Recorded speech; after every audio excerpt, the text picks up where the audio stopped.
Alzheimer's Recovery Diary. This is Martin. Welcome back. And as I mentioned previously, in this episode, I'm going to share with you why I decided to fly from Colombia, where I live, to Australia to support my mom. And, what my goals were there and what I achieved, whatever.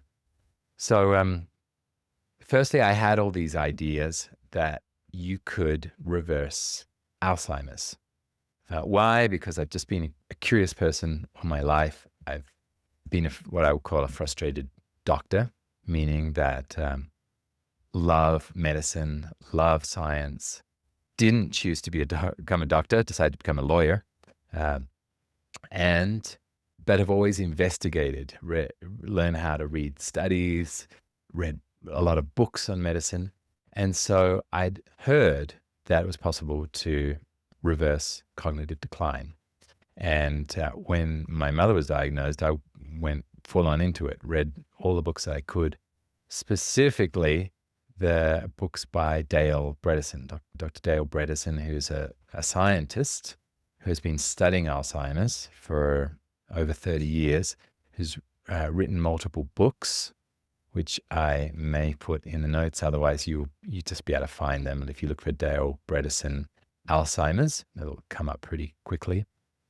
And he was fundamental in developing some reversal protocols, which go into what that actually looks like. And because that's what I've been following in essence with my mom. So I knew that it was possible to not accept, okay, this is just going to be a decline and there's nothing you do for it. So just go and look for a nursing home because, that's what's coming up. So my sisters were, I always, I guess, being the weird one, were like, Marty, that's all very interesting, what you're saying and what you're telling us to investigate. I don't know where to start. I don't know what to do. And the way I see things, I'm talking about how my sisters were, this is just getting worse and worse. And so we have to look for a, nursing home soon for our mum. And I was like, well, but we could do all these things. We've got to get her tested for heavy metals. We've got to get her a glucose monitor, see how her glucose is doing. We've got to test for mold. We've got to do all these things. They're like, well, I don't have time for this. I've got a life. I've got a whole lot of things going on. I care about my mom. I'm doing the best I can, but what you're asking just goes way beyond that. And so I just had to put my money where my mouth was and say, all right, well then I'll come and I'll do what I can.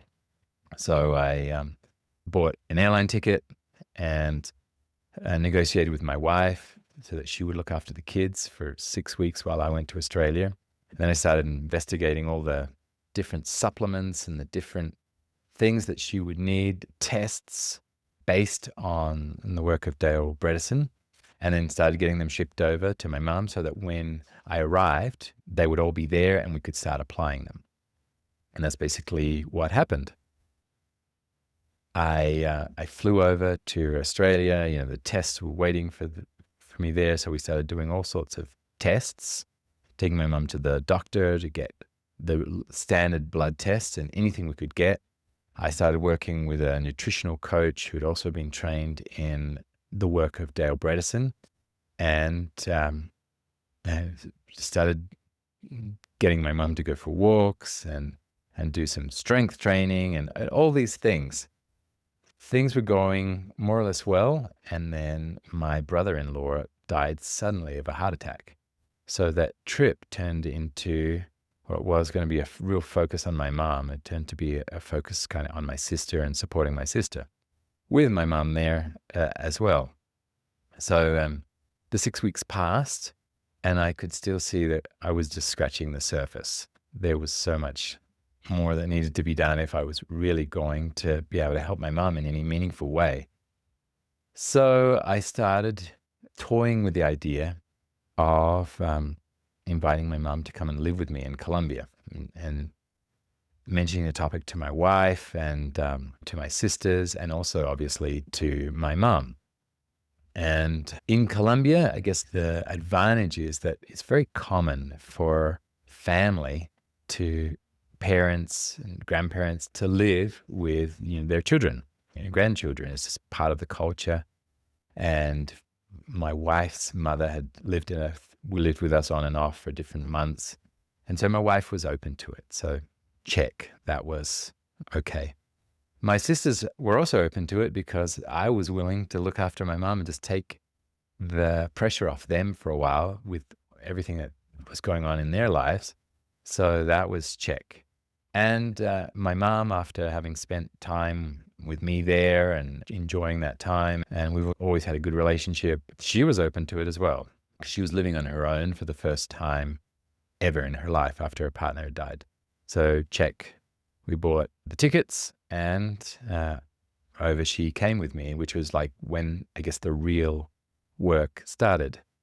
And I guess this is one of the reasons why I wanted to share with this diary with you is just because it's hard work. Like having a person with Alzheimer's living with you, just that, and having a life, and like working and raising kids and being a partner, having a partner, that is a full-time job. Like just looking after a person with Alzheimer's, that's a full-time job if you're not doing anything else.